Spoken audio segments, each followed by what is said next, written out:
Ito mga kalapatids, napakagandang mga ibon. 150 kilometer tinapos ng mga ibon na ito mga kalapatids. Ito si Lucky, oh, ganda.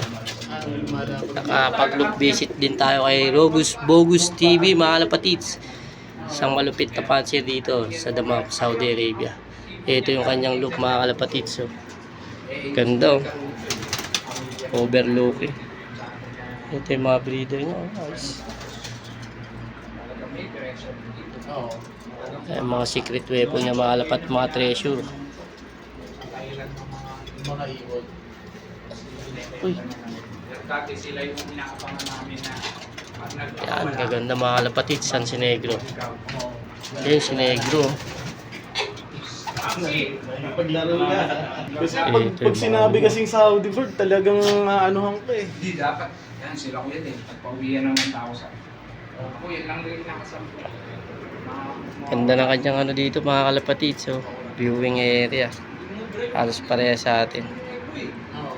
Mga kalapatid. So, ito yung kanyang release door. 1,150 sa location ko. Pero 1,000 raise kasi pagtawagin dito sa loob ko, 1,100.